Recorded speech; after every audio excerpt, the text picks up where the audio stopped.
Channel 7 is pleased to present Austin Faith Dialogue, brought to you by the Austin Metropolitan Ministry. In the weeks ahead, you will see these and other programs by various denominations. The tower burning orange, the 40 acres, the eyes of Texas are upon you. All of us have heard, seen, maybe even sung those words and rejoiced in what happens at the University of Texas, particularly for those of us who live in the Austin community. We identify with the fine academic reputation of the university, but also a lot of us, and I must confess I'm one of those, likes to know what's going on in the athletic world. But today on Austin Faith Dialogue, we're going to talk about another part of the life of the University of Texas, that of campus ministry. I'm Carl Gronberg, I'm host for your program, and we invite you to stay with us on Austin Faith Dialogue.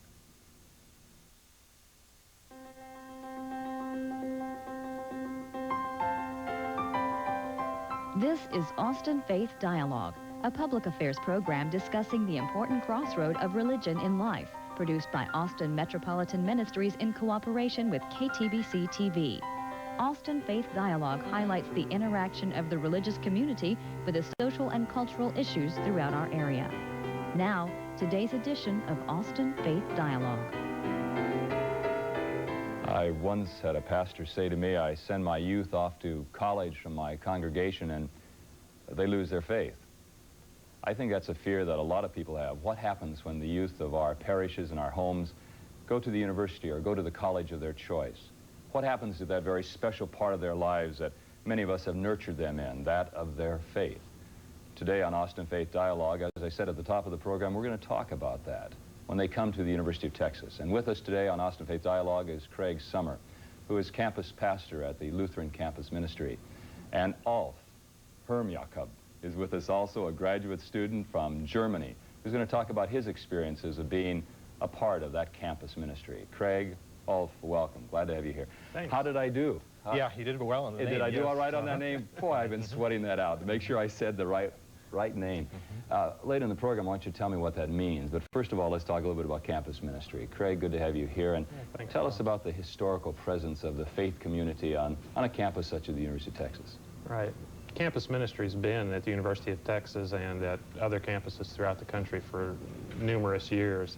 It's interesting to look back at some of the old pictures and then next generation, to see how things have changed. We have some pictures at the center of students in the 50s in black pants, white shirt, tie, sitting in rows, and the pastor lecturing to them.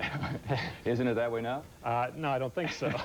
But that's kind of indicative of how things have changed. And you go from that image to the 60s. Mm-hmm. And campus ministries were sometimes the center of activism and protest and people calling for change in society, to the 70s and 80s, which were a much more quiet time and were a time when many students didn't even get involved in religious organizations. What is the reason for having I call it a spiritual presence or a presence on the campus?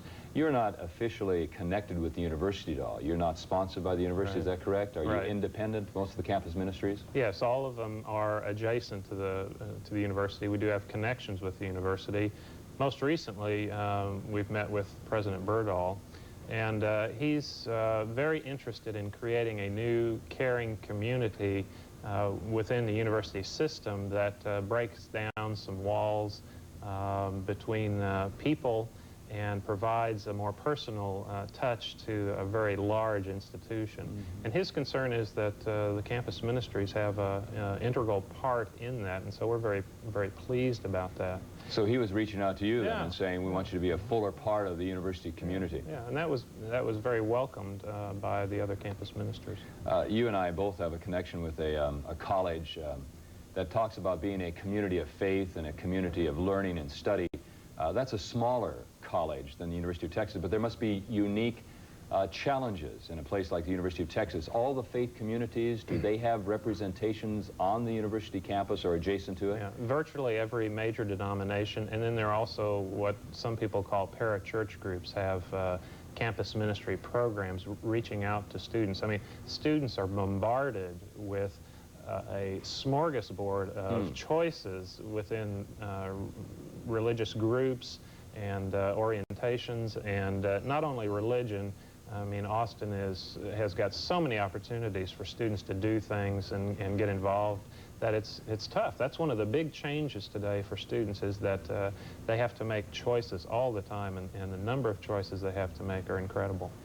And so when my student, when my child, for instance, comes to the University of Texas, then when they go through an orientation, campus ministries are talked about there, or they tell them about those choices, is that correct? They'll get some literature, and then there's a voluntary way that students, if they want to know about a particular denomination, can fill out a card, and then they'll get mailings from us. That's another difference.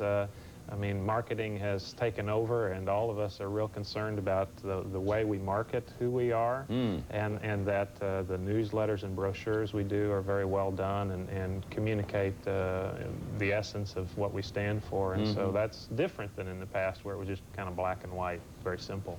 Ulf, you came from Germany to the University of Texas, and you had done your undergraduate work in Germany? Yeah, that's correct. I come originally from Bünde in Westphalia, between the cities of Hamburg and Cologne, and then did my undergraduate degree in Karlsruhe, which is in the southwest. And after completing that and a short internship in Paris, I came over here to Texas to work on a PhD in computer science. It's really exciting having you on the program. We're very thankful that you take time out of your busy academic schedule to come and be. And you hope to get your PhD next year, is that correct? That's correct, yes. Yeah, so I'm relatively far advanced in the program already, working on my dissertation. Very exciting. And there's good progress on that work. I have to tell you, I was in Hanover years ago, and also been in Cologne, and marvelous places to visit and be able to see the witness of the faith community in those places. When you came, how did you find, were you looking for a faith community, or how did you find out that there was such a thing as campus ministry? I was certainly looking. I mean, when I was studying in Germany, I was still able to go home relatively frequently. This is no longer an option. You know, I only go home over the Christmas breaks. And so I was really looking for a place that I could call a second home, also where I could go to church and share my faith. And the campus ministry is a great place for students to be. It's a very stimulating environment, there are a lot of innovations there. You know, what I think is interesting is that you would say, and I think it's great for those who are watching Austin Faith Dialogue today, to hear you as a person from Germany saying that when I came all this way to study and do graduate work at the University of Texas, that I wanted to find a community, not just an academic community, not just a community known for football, right? Huh? Or basketball or whatever. Well, that's normally not anything somebody from Germany would be looking for. Yeah, that's right. A person from Germany may not be interested in that.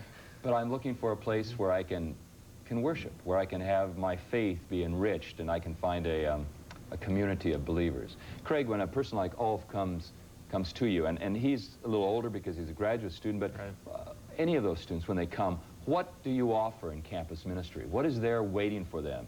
Your particular denomination has a building, but not all groups have buildings, is that right? Right.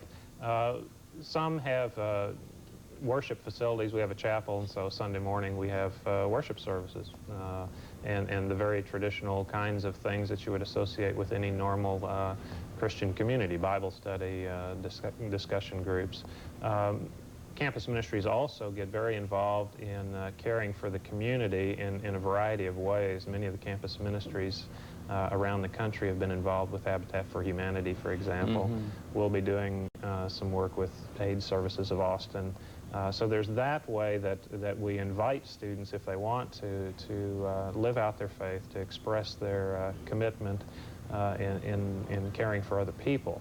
So it's a variety of things that we offer. So when Ulf came, or a freshman comes, they find a worshiping community, word and sacrament, Bible study, that type of thing. What about also, do you find, do you eat? Do you break bread other than Eucharistic bread? Do you have meals together? Oh, we certainly do, yeah. That's one of the highlights of the week. On Wednesday evenings, we have supper together. PJ before him and Craig have been very good cooks, and it's always Is Pastor Summer a good cook? Yes, he certainly is, yeah. I didn't know that was a requirement for being in campus ministry. You had to be a good cook. Can you cook? You know? Because it seems to me that it is in the breaking of the bread and eating like that together that a great deal of community surfaces, and you get to know one another. Worship is very important, but during these occasions where you really socialize a little bit, you really can talk to each other much more. There's a lot of interaction, dialogue, and I really appreciate that. What do you find as being, when you go back to Germany, for instance, I offered to Ulf to take this tape back to Germany so he can see a little bit about Austin, the community. But when you go back to talk to your folks over there, what do you share with them regarding not only your academic life, but what do you share with them about campus ministry? What do you tell them in Germany? Well, it's a it's a great group and home to be with. It's an environment I really cherish. There's on the one hand side no pressure to participate. I think that's very important for students, and you get to really see this as a good possibility, as an opportunity. You know, a good image of God's grace. And maybe I can say, Craig, and you can expand on this if you would, but the door is open, but you're not pulled in by the collar saying you got to come in here or else you're going to be damned or like that. The door is open. Here's fellowship, here's worship, here's community. Yeah, that would be kind of our theme. I like the word hospitality. We really work very hard to treat our students as guests. Now, there are different flavors of Christianity, and different Christians go at things differently and are more forceful, but that's just one of the things students are confronted with, and having to discern for them what kind of Christian community they want to be a part of. I guess what I'm trying to lead to is that for those parents who are watching this program and their student has just left to go to whatever school they've chosen to go to, that there can be a sense of peace in their hearts, that there's a group of people offering hospitality, that they're not going to try to necessarily twist them in their theology, but to be there with the doors open, saying that we'll worship with you, study with you, but we'll also offer this hospitality of a meal with you. Right, and sometimes students leave home, and for the first time, it's their choice alone whether they participate or not, and sometimes they choose not to participate. When I was in college, I chose not to participate in Christian community, and I kind of needed a little time away to sort through things on my own terms. Do you realize what's happening, Craig Summer?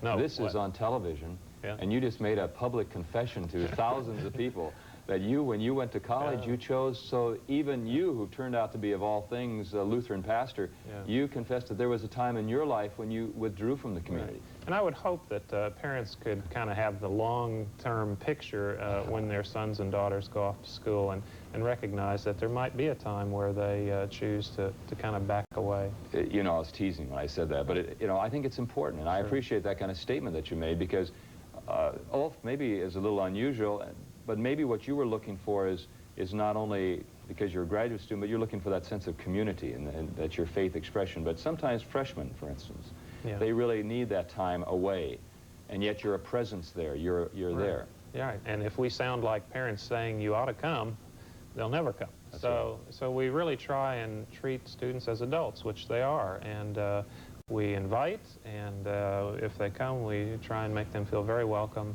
but we recognize and celebrate the fact that it's their choice. What could a parent do who's far away from the child, or from the student, I'm sorry, from the student? Yeah. What could the parent do to encourage the child in a positive way, the student, to go to campus ministry, whatever denomination or religion they want to go to? Are there some techniques? No, I don't think so, Carl. Okay. Sorry. I think the best thing a parent can do at that point is to trust their son or daughter to make good choices, because you've done your work as a parent by that point. They need your support, but more in the background, in a quiet sort of way, and try and understand what a student might be going through. In fact, sometimes it's helpful as a parent, I think, to recall my own struggles as a young student, and not that my son or daughter is necessarily going to have the same ones, but to try and put myself in their shoes and be quietly supportive in the background.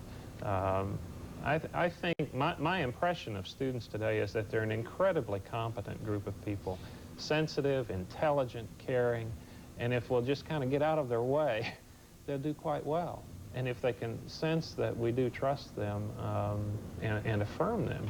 I like that word of being supportive, being a presence there. And after we take a break, I want to come back and talk a little bit about changes that have been seen, not only in campus ministry and what campus ministry does, but also changes in students through the years. Sure. One thing before we take the break. Ulf, when you get together with a freshman, is there kind of a relationship that develops, you as a graduate student? That's not a barrier, is it, that you're graduate, they're under? No, I don't think so. I mean, they often would have a lot of questions about what's going on at the university, you know, to somebody who has already spent a number of years over there.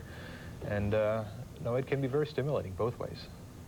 Well, we're going to come back and talk some more about campus ministry, and not only University of Texas, but also throughout colleges and universities of the choices of your students. Stay with us on Austin Faith Dialogue. Serving Austin means serving you. That has always been the primary goal of Austin Metropolitan Ministries. We are religion in action through the work of these organizations. Each plays a key role in making the capital city a better place to live, but we can't do it alone. Do you have some spare time, talents, or any resources that you can share? If you do, please call AMM at 472-7627, because serving Austin means serving you.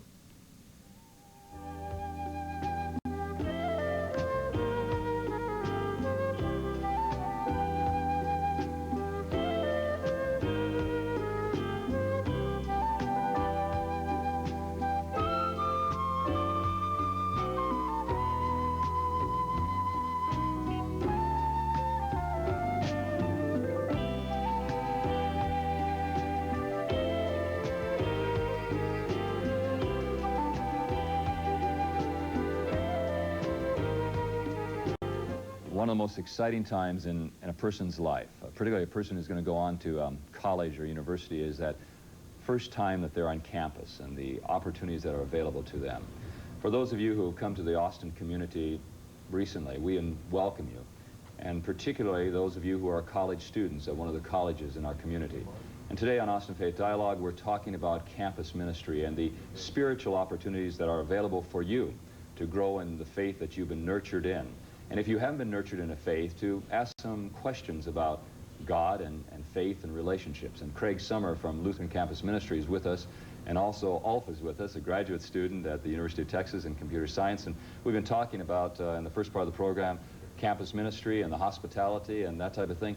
Now let's talk, you mentioned as we took the break, the students of today, from your point of view, are terribly competent. They, if we give them a support and stand there with them, nurture them, they're going to be okay. A lot of people don't think that. A lot of people are concerned about that. But you've seen changes through the years.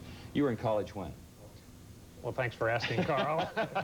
I graduated in December of '71, okay. Undergrad, right. Undergrad. Right. So you had a taste of the 60s. Yeah. I remember in college one day walking through the Union and seeing all the guys around the TV set and walking by not knowing what was going on, and it dawned on me that it was the draft lottery, and I raced back to see my number drawn. I mean, those were pretty intense days being in college. So I've gone from that to now, and students are different today. I mean, they're incredibly competent, at least in my opinion, but they also have some pretty incredible challenges.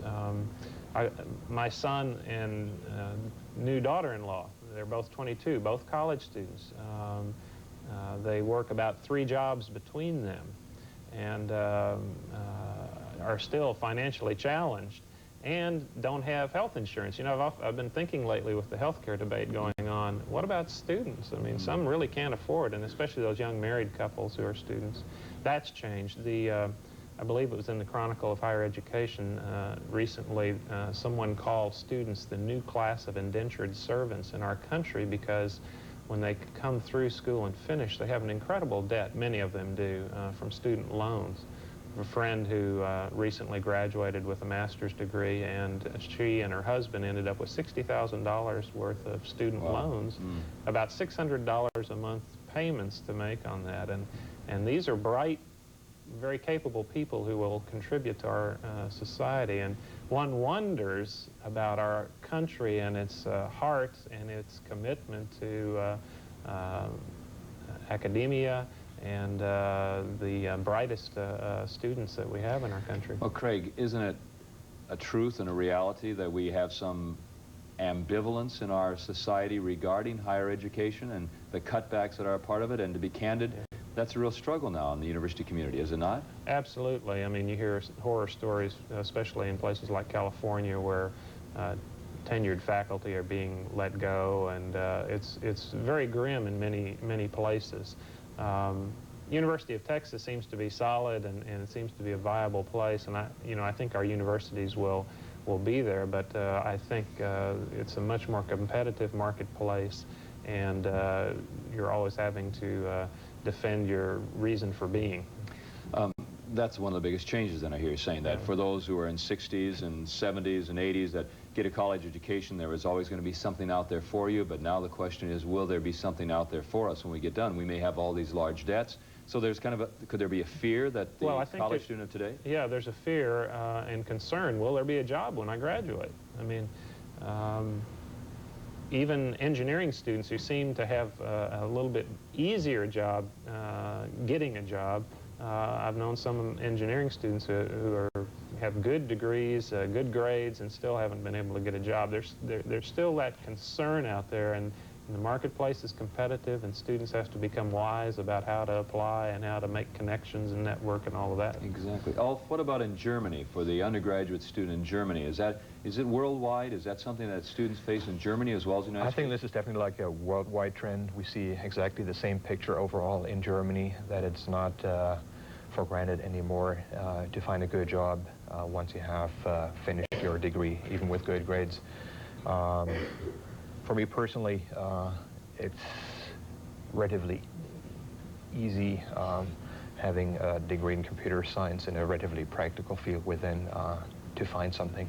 But you know, living and sharing thoughts and ideas and plans with other students, I feel that this is certainly something that occupies students' minds.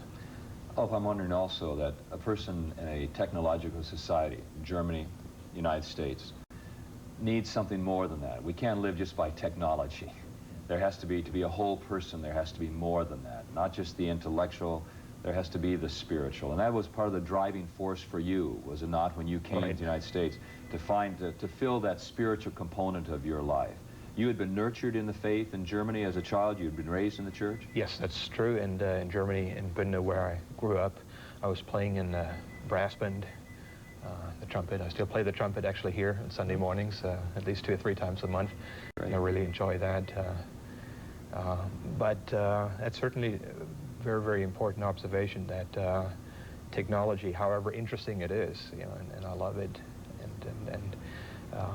but there's more to it than that. There are personal relationships, and there is faith.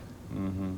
And that's what campus ministry, Craig. The students in the 60s, the concern was the war, Vietnam, civil rights, those kinds of things that we went through. I was there earlier than you in the 60s, but I remember that type of thing. In the 70s and 80s, the changes again. But now the student of the 90s, this competent student, and we need to say that because there are a lot of disbelievers in that, and doomsayers who talk about the students not being competent. There are a lot of competent students, but they have to deal with that fear element. And I think it would seem to me, Craig, that's where campus ministry of all flavors, denominational flavors, and of all religious groups, because there's the Jewish community of faith and others there, can offer something. Right. And at UT, I mean, virtually every religious group is represented there. And I would say it's very common for a student to come in and talk with me about spiritual concerns, and students today seem to have a reawakening of that need or desire for the religious in their life, an experience of God, if you will. And so it's not uncommon for a student to come in and be troubled by not feeling or experiencing God in a way that's authentic for them, and they want to explore that, and they want some answers. And, you know, it's a temptation to give quick, easy ones to very profound questions. But I think as campus ministers, we generally try to walk with students through that into some deeper, more satisfying answers and profound questions that they're dealing with.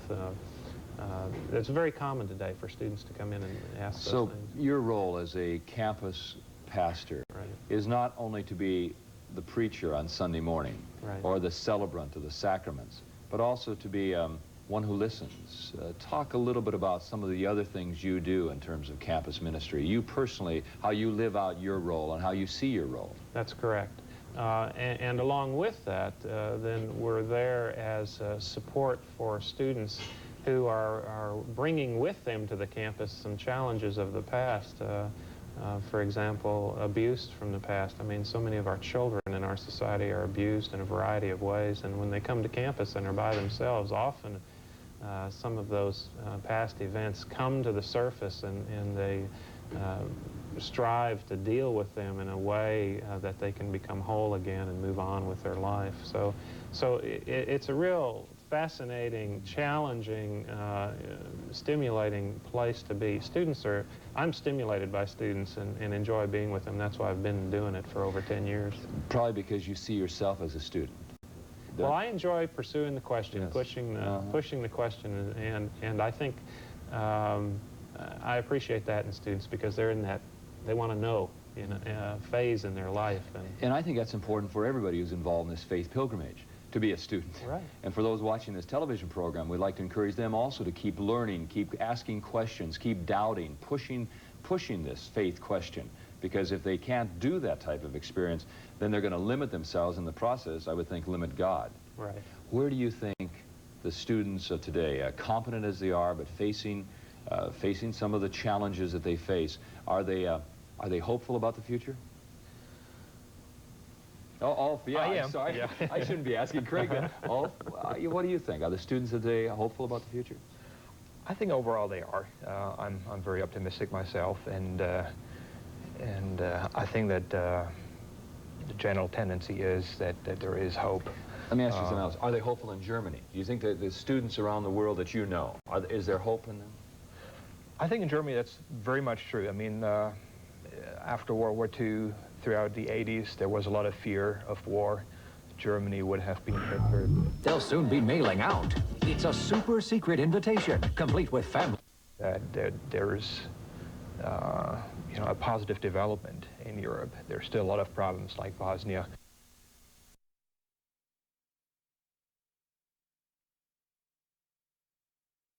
Today embody. They may not be the activists that we remember in the 60s and early 70s, but there is still that type of hopefulness in them.